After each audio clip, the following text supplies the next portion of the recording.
One of the things that really intrigues me is this idea, and I heard it many, many years ago. I'm not even sure of the original source where I heard it, but it goes like this. When you change the way you look at things, the things you look at change. Albert Einstein once observed that you have the most fundamental and major decision that you have to make in your life is this. Do I live in a friendly or a hostile universe? Which is it?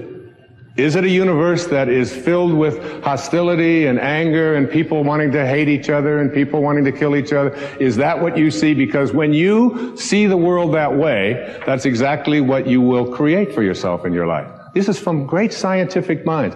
And the interesting thing is that this is not just a clever play on words, that when you change the way you look at things, the things you look at change.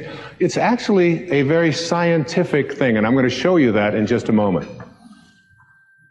I'd like you to imagine the following scene. You're in your house.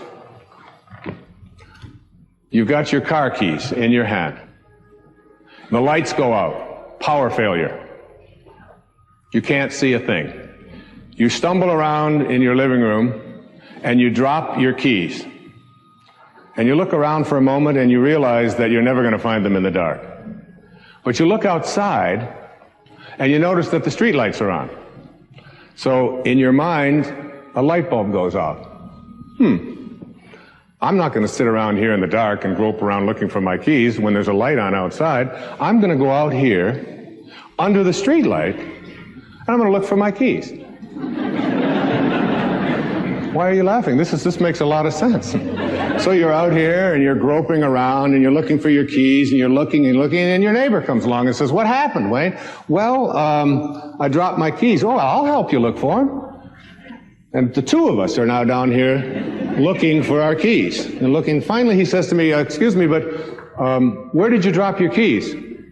"Well, I dropped them in the house." He said, "You mean to tell me that you dropped your keys in the house and you're looking for them out here in the streetlight? Doesn't make any sense." And I said, "Well, it doesn't make any sense to grope around in the dark when there's light out here." Now you laugh and you think how silly that is, but isn't that exactly what we do when we have a problem, a difficulty, a struggle that is located inside and we're looking for the solution outside? Someplace outside of ourselves. It would be like going to the doctor and telling him all of your symptoms, and the doctor says, "Oh boy, you've got a lot of symptoms." And he starts writing out prescriptions. You need a prescription for this symptom, you need a prescription for that symptom, and finally he gets this 4 or 5, and you go to walk out, and you say, "Well, I'd like my prescriptions." He said, No, I'll give this one to your mother-in-law, and I'll give this one to your neighbor, and I'll give this one to your daughter, and I'll give this one to your father. I mean, you're the one with the struggles and with the difficulties, and expecting somebody else to change or something outside of you to get better in order for you to make your life work at this level that I'm calling intention is something you have to really take a hard look at. It's in here. We have to see, the question isn't whether I'm connected to this field of intention. The question is, how ready am I to keep that connecting link absolutely corrosion-free? Now, I used to ask the question many years ago, from studying philosophy and teaching it for many years, who am I? Who am I? I'm pretty much at peace with that now. I really think that who I am is a piece of the divine source, disguised as an author and a father and a writer and someone who delivers these kinds of talks and so on. It's all a disguise. I remember when someone asked Mother Teresa, "What do you do every day in the streets of Calcutta?" She had a wonderful, profound answer. She said, "Every day I see Jesus Christ in all of his distressing disguises. I see the unfolding of Source, the unfolding of God, the unfolding of Spirit in all that I encounter. And I see it in myself as well. And I see that and know that. That's not the question that bugged me the most. The one that puzzled me the most is, where did I come from? Where did I come from? You ever ask yourself that question? I used to ponder that. I can remember I lived in a series of foster homes for a while when I was a young boy, until I was about 9.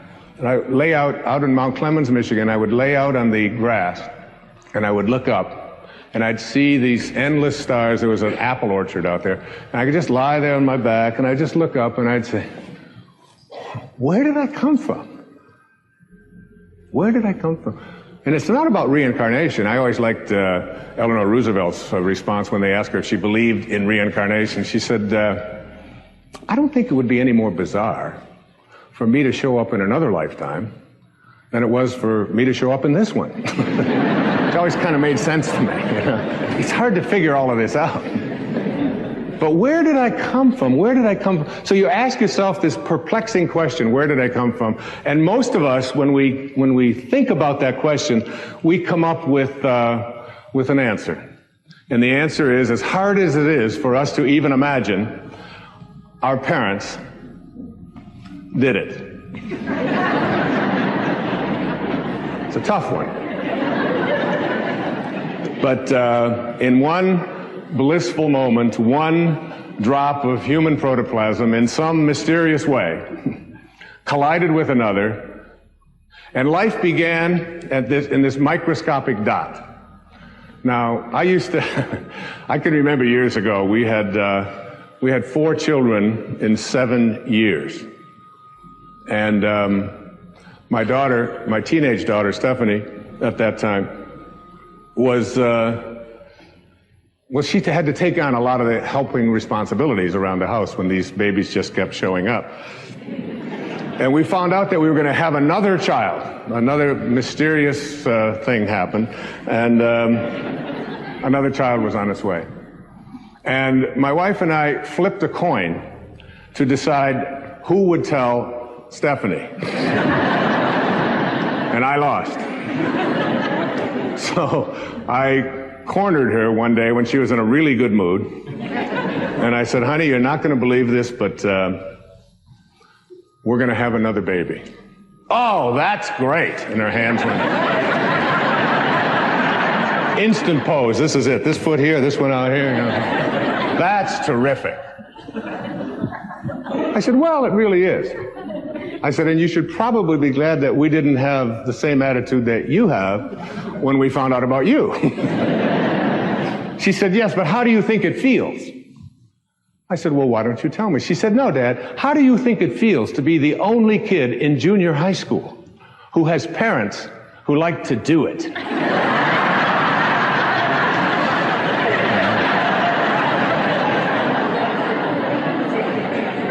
And I said, Steph, I know this is going to be hard for you to accept, but Grandma and Grandpa do it. That is just sick. That's all I got. Off, just storming out of there. Huh? So when we think about where we come from, that sort of is the place that we get to in our hearts. But just go back to that moment for a second and understand that, remember what I said earlier, when you change the way you look at things, the things you look at change. Just keep that idea in mind. Because if you go back to the time of your absolute beginning into the material world, you know that there was a microscopic dot. And this microscopic dot included everything that you needed for this physical journey. And you can't even see it with a microscope. It's just too mysterious and too mystical to even contemplate, isn't it? That something as tiny as you could get 1,000,000 of them on the head of a pin contains everything that you needed for this physical journey. Everything. Your birth was in there. The shape of your eye is in there. Your height is in there. The color of your skin is in there. I hold a hair up on the pillow and say, and I've had this experience several million times. What held it in yesterday? And you must ask that question, like, what held them up yesterday, don't you? Or why was it black yesterday and it's gray today? Where did that one come from, or whatever? And all of these changes are in this microscopic dot. So what I'd like to do just for a few seconds here is to go back to take the microscopic dot that is your beginnings, in which there's a future pull that is created, every face and every body and everything in here, and everyone out there watching today, in that one instant miraculous moment, everything that you needed for this physical journey was in there. Too hard to comprehend, you just accept it. So now we take the dot, and we look at the dot and we say, let's find the origin of the dot that began me. And you put it under a microscope, and you turn up the magnification, and what you see as you turn up this magnification is you see molecules. And inside of those molecules are mostly particles, and these particles are all flitting about, and there's mostly just empty spaces in there. And you take one of these particles out, and we call them atoms. And you put this atom, looking for your source, looking for where you began, and you put it under another atomic microscope, turn up the magnification even stronger, and what do you discover as you turn up the magnification? You discover that it's just more empty spaces and more particles with new names. Protons, electrons, neutrons, protons, whatever you want to call them, right? We memorized them in junior high school, right? So you take one of these electrons, and you're just looking for your source. Where did I come from? You turn up the magnification on this electron microscope, and what do you see? More spaces and more particles, all flitting about, a dance, this huge dance. And you take one of those and you turn up the magnification, and what you have are new particles with new names called quarks. We're now looking at quantum physics, the study of the behavior of matter at the tiniest, tiniest, tiniest levels. And we're just looking for our source. So finally we take one of those quarks, and these quarks are really weird. My friend Deepak Chopra has often said to me, Wayne, he said, quantum physics is not only stranger than you think it is, it's stranger than you can think. Because you take a tiny little subatomic particle and observe it, and the fact is that the nature of your observing changes what you're observing. If you look at it in a certain way, it becomes one thing. If you turn away, it becomes something else. It's truly a scientific fact that when you change the way you look at things, the things you look at change. And now you take this tiny little subatomic particle, and you take it and you put it in a particle accelerator, and you rev up the speed of these things and collide them at 250,000 miles per hour. You collide them, you open up the particle accelerator looking for your source, and guess what's in there? Nothing. No thing. That the dot that began you originated from a field of energy that has no boundaries, no beginnings, no ends. It's infinite. It's an infinite potential. And the question that I have for you is, if you can get this, that you didn't begin with that particle, because particles themselves do not create more particles. St. Paul put it this way in the New Testament, that which is seen hath not come from that which doth appear. They talked a little strange in those days, all right? What that means is that everything that we see in the material world doesn't originate in the material world. It's the spirit that gives life. The flesh counts for nothing. If the shape of your eye can be in an energy field that has no boundaries, no form, no materialness to it, why not the shape of your life? Why not everything that you are destined to become? Why can't that be a part of this energy field as well? That you showed up here from a field that I call intention. And that beautiful globe that is here to my left, to your right, is what I am going to call, for the rest of this program, I am going to call this the source from which we all originated.